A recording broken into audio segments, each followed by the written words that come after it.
Good morning, students. How are you all? I hope you all are taking good care of yourself. Okay, students, today we'll be starting with a new chapter. That is chapter number 27 of Civics, the Indian Parliament Need and Function. Okay, we all must have heard the word parliament on some or the other day, be it in magazines, newspapers, television, or from our parents as well. The question is, what is parliament? Parliament is a legislative body or a group of persons who makes laws for our country, and those laws are related to our day-to-day life like education, sports, etc. So the lawmaking body is known as parliament. But what is government then? I'll clear it out. Government is basically a part of parliament. Parliament includes president, Lok Sabha or lower house, Rajya Sabha or upper house, and government is formed by that party who is having majority of the members in Lok Sabha, which means government is a part of parliament or government emerges out of parliament. Government cannot pass any decision without the agreement of parliament. So all the decisions requires the agreement of government as well as parliament. Government is a part of parliament only. Okay. In this chapter what we are going to study is we will be studying about the parliament, that is the legislative body, or about the Lok Sabha lower house, Rajya Sabha the upper house. ठीक है? So with that say, let's roll the intro. Yes, students, so let's start another chapter, that is chapter number 27 of Civics, the Indian Parliament Needs and Functions. So here is a brief content as to what we will be reading in this chapter.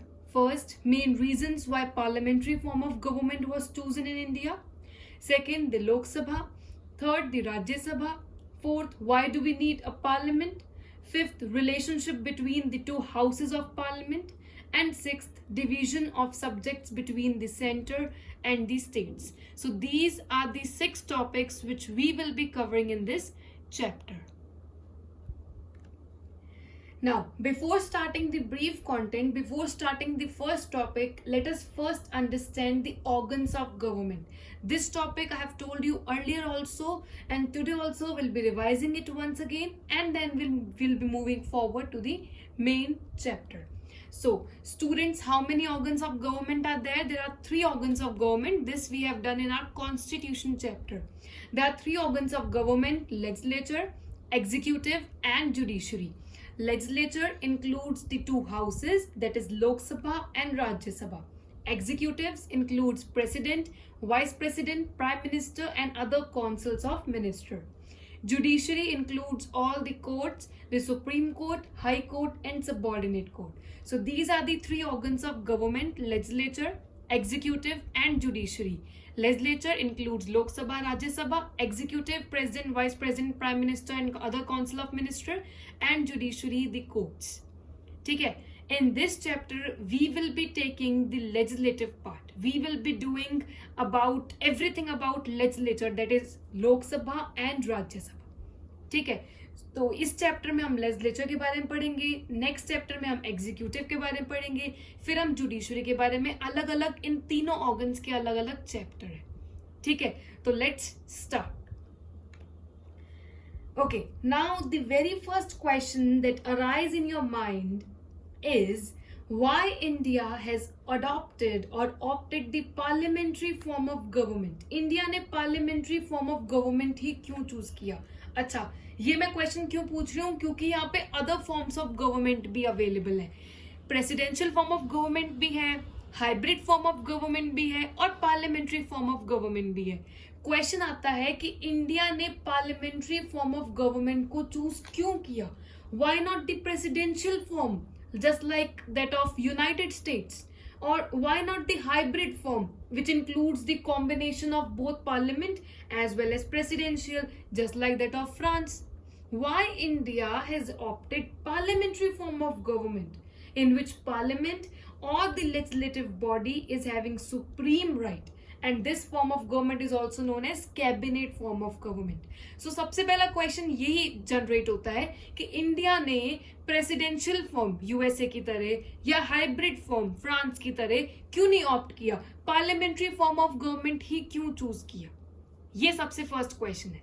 अब आप कहेंगे ma'am इसके reasons क्या है? Why India has opted parliamentary form of government? We need reasons. हमें reasons बताओ क्यों India ने parliamentary form of government choose किया. क्योंकि आपने कहा था कि यूनाइटेड स्टेट से बहुत सब कुछ काफी कुछ हमारे कॉन्स्टिट्यूशन ने लिया, गुड पॉइंट्स, अच्छे पॉइंट जैसे ड्यूटीज हो गई और राइट्स हो गई, ये काफी सारी चीजें हमने यूएसए से ली हैं जब कॉन्स्टिट्यूशन बनाया. तो हमने यूएसए से ये वाली चीज ऑप्ट क्यों नहीं की? हमने यूएसए से presidential form of government opt क्यों नहीं किया? हम ब्रिटेन के टूवर्ड्स क्यों गए? हमने इंग्लैंड जैसा पार्लियामेंट्री फॉर्म ऑफ गवर्नमेंट क्यों चूज किया? ये क्वेश्चन है. रीजंस देखते हैं. Main reasons why parliamentary form of government was chosen in India. ये 5 reasons है जिससे आपको easily पता चल जाएगा कि इंडिया ने parliamentary form of government he choose क्यों किया. Different authors have suggested the following reasons. ये कुछ reasons है किसके फेवर में? parliamentary form of government के फेवर में, जो ये बताता है कि हाँ हम presidential और hybrid से ऊपर है. प्रेसिडेंशियल और हाइब्रिड में ऐसे डिसएडवांटेजेस हैं जबकि पार्लियामेंट्री में इतने बेनिफिट्स हैं, इसीलिए हमने पार्लियामेंट्री फॉर्म ऑफ गवर्नमेंट को चूज किया. फर्स्ट क्या है? Less chances of conflict. Conflicts या फिर डिस्प्यूट्स के चांसेस बहुत कम होते हैं पार्लियामेंट्री फॉर्म ऑफ गवर्नमेंट में. हम यहाँ पर लेजिस्लेचर और एग्जीक्यूटिव की बात कर रहे हैं, तो पार्लियामेंट्री फॉर्म ऑफ गवर्नमेंट में कॉन्फ्लिक्ट के चांसेस कम है between legislative and executive body. अब क्वेश्चन आता है क्यों? इसका सोल रीजन है कि पार्लियामेंट्री फॉर्म ऑफ गवर्नमेंट में एग्जीक्यूटिव भी लेजिस्लेटिव बॉडी का ही पार्ट होता है. एक तरह से एग्जीक्यूटिव बॉडी ही लेजिस्लेटिव से निकल कर आती है. अब आप कहेंगे मैम ये कैसे होगा? आप ऐसे कैसे कह सकते हैं कि लेजिस्लेटिव बॉडी का पार्ट है एग्जीक्यूटिव? या आप ऐसे चलो हमने ये तो समझ आ गया कि कॉन्फ्लिक्ट नहीं होते हैं एग्जीक्यूटिव और लेजिस्लेटिव के बीच में. क्यों नहीं होते हैं? क्योंकि एग्जीक्यूटिव ही लेजिस्लेटिव बॉडी का पार्ट है. एग्जीक्यूटिव एक तरह से it emerges out of legislative body, तो कॉन्फ्लिक्ट के तो फिर चांसेस है ही नहीं. अब क्वेश्चन आता है मैम ऐसे कैसे हो गया कि एग्जीक्यूटिव लेजिस्लेटिव का पार्ट है? देखते हैं. Why less chances of conflict? अभी मैंने आपको बताया जो पार्लियामेंट है, पार्लियामेंट्री फॉर्म ऑफ गवर्नमेंट या फिर लेजिस्लेटिव बॉडी हम कहें, ये 2 तरह की होती है, लोकसभा और राज्यसभा. ठीक है, हम लोकसभा के बारे में पढ़ते हैं. लोकसभा में जिस पार्टी के सबसे ज्यादा मेंबर्स होते हैं उस पार्टी का लीडर कौन बनता है? Prime minister. ये रूल है, ये इस तरह से प्राइम मिनिस्टर को चूज किया जाता है जो एक इनडायरेक्ट इलेक्शंस होते हैं. ठीक है, लोकसभा में जिस पार्टी के हाईएस्ट नंबर ऑफ मेंबर्स हैं उसका लीडर कौन बनता है? Prime minister. और मैंने अभी आपको बताया है prime minister, president and other council of minister किसके पार्ट है? एग्जीक्यूटिव के पार्ट है. तो इससे हमें क्या पता चला कि एग्जीक्यूटिव बॉडी ही कहां से निकल कर आ रही है? लेजिस्लेटिव बॉडी से निकल कर आ रही है. Executive body is a part of legislative body और executive body emerges out of legislative body. अब जब एग्जीक्यूटिव और लेजिस्लेटिव से ही निकल कर आ रही है तो कॉन्फ्लिक्ट के चांसेस तो कम होंगे या नहीं होंगे? कम होंगे. ठीक है, तो ये सबसे फर्स्ट रीजन है लेस चांसेस ऑफ कॉन्फ्लिक्ट. क्योंकि एग्जीक्यूटिव बॉडी, हम यहाँ पे कॉन्फ्लिक्ट किसकी बात कर रहे हैं? Between executive and legislative. जब एग्जीक्यूटिव खुद ही लेजिस्लेटिव का पार्ट है तो कॉन्फ्लिक्ट होने के तो चांस ही नहीं बनते हैं. सेकेंड पॉइंट क्या है कि हम पार्लियामेंट्री फॉर्म ऑफ गवर्नमेंट को क्यों चूज कर रहे हैं? Balanced cooperation between legislative and executive ensures efficiency. Parliamentary form of government में एग्जीक्यूटिव और लेजिस्लेटिव के बीच में हार्मनी होती है, दोनों कोऑपरेट करके चलते हैं और एक दूसरे को, जिससे डिसीजन मेकिंग एक दूसरे के साथ इतने अच्छे से कोऑपरेशन रखते हैं, हार्मनी, पीस मेंटेन करके रखते हैं. इससे क्या होता है? जो डिसीजन मेकिंग होती है उसमें एफिशिएंसी बनी रहती है और लॉज भी बहुत इजीली पास हो जाते हैं. देखो कॉन्फ्लिक्ट नहीं होंगे तो ऑब्वियसली कॉन्फ्लिक्ट नहीं हो रहे तो उसको हम अदर वे राउंड में ले तो इसका मतलब क्या है? दोनों में हार्मनी है. है ना। तो लेजिस्लेटिव और एग्जीक्यूटिव बॉडी दोनों में ही एक कोऑपरेशन होता है, कोऑर्डिनेशन होता है, हार्मनी होती है, जिस वजह से एफिशिएंसी, जिस वजह से डिसीजंस जो होते हैं, लॉज जो होते हैं, वो बहुत इफेक्टिवली और एफिशिएंटली निकल कर आते हैं। तो ये सेकेंड रीजन है कि हम क्यों पार्लियामेंट्री फॉर्म ऑफ गवर्नमेंट को चूज कर रहे हैं। थर्ड रीजन क्या है? Responsibility of cabinet to the people. क्योंकि पार्लियामेंट्री फॉर्म ऑफ गवर्नमेंट में लेजिस्लेचर को सुप्रीम पावर है, तो लेजिस्लेचर ये इंश्योर करती है कि कैबिनेट्स या फिर एग्जीक्यूटिव्स, कैबिनेट्स मतलब एग्जीक्यूटिव या फिर जो मिनिस्टर्स की हम बात कर रहे हैं, जो कैबिनेट है, जो एग्जीक्यूटिव है, जो मिनिस्टर्स हैं, वो पब्लिक वेलफेयर के लिए काम करते रहे। ठीक है, तो ये इंश्योर करती है legislative body. Parliamentary form of government में जो पार्लियामेंट होता है, जो लेजिस्लेटिव बॉडी होती है, उसके पास सुप्रीम होती है, वो सुपीरियर होती है, उसके पास सुप्रीम पावर होती है।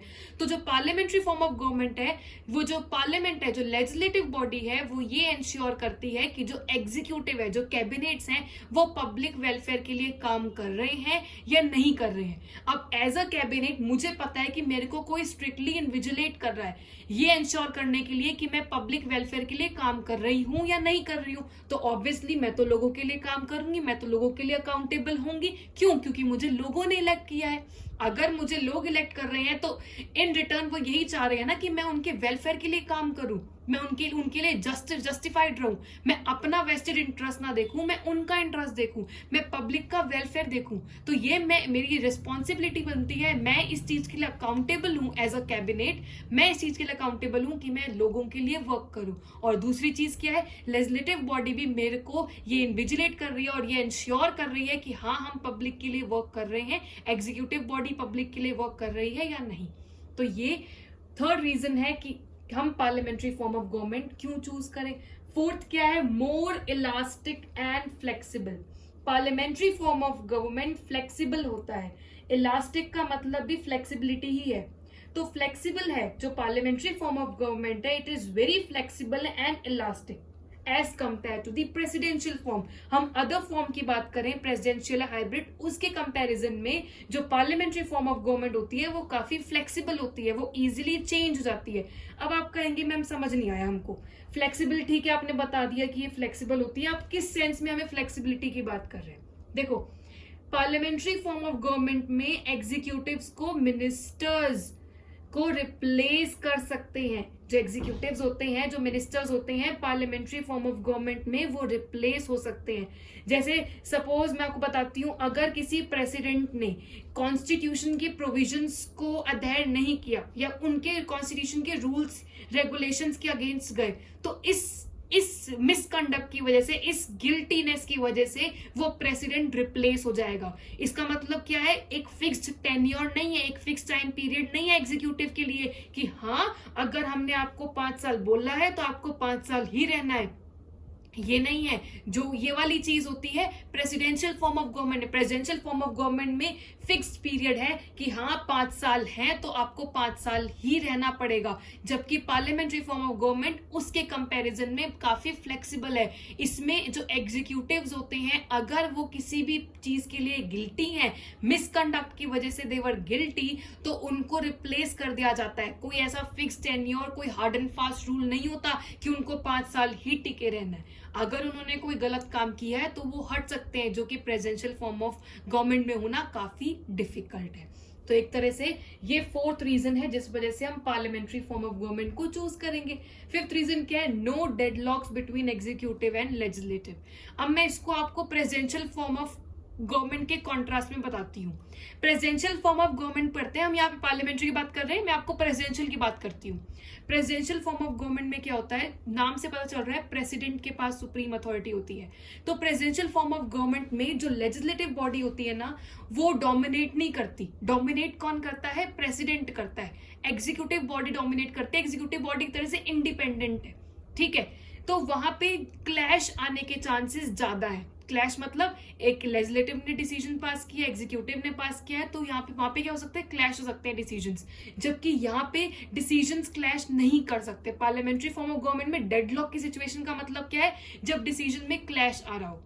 ठीक है, तो decisions parliamentary form of government में क्लैश नहीं हो सकता, जबकि डेडलॉक की सिचुएशन, स्टेलमेट की सिचुएशन किस में आ सकती है, प्रेसिडेंशियल फॉर्म ऑफ गवर्नमेंट में आ सकती है, क्योंकि वहां पे डोमिनेट कौन कर रहा है, एग्जीक्यूटिव कर रहा है, और यहाँ पे दोनों आपस में कोऑपरेट करके चलते हैं, इसलिए स्टेलमेट या डेडलॉक की सिचुएशन नहीं आती है. So these are the 5 main reasons which shows yes that we have adopted parliamentary form of government and not the presidential and hybrid. इसके अलावा मोस्ट ऑफ द कंट्रीज ने ही पार्लियामेंट्री फॉर्म ऑफ गवर्नमेंट को adopt कर रखा है. Hybrid और presidential बहुत ही कम countries है जो अडॉप्ट करती है, उसमें से एक है इंडिया जिसने parliamentary form of government choose कर रखा है. समझ आ गया कि हम पार्लियामेंट्री फॉर्म ऑफ गवर्नमेंट क्यों चूज करते हैं. ठीक है, ये हमने बता दिया है. हाँ जी, test time. Question number first. Name the organs of government. 3 organs of government. You have to name the 3 organs of government. ठीक है. Question number 2. India has adopted which form of government? A. Parliamentary or B. Presidential. So you have to tell me the option whether it is A or B. ठीक है. So these are the 2 questions. You have to tell me in the comments. Okay. Now let's move on to the answer key. The first thing that you have to do is the key terms, which will be provided you in form of PDF if you are not having book. And then the second question is, the second thing you have to do is exercise E, question number 2, give reasons why parliamentary form of government was chosen in India. So these are the 5 points, the easiest 5 points. ठीक है? That's it for today, and if you have any doubts or queries, feel free to ask me. Thank you and bye bye.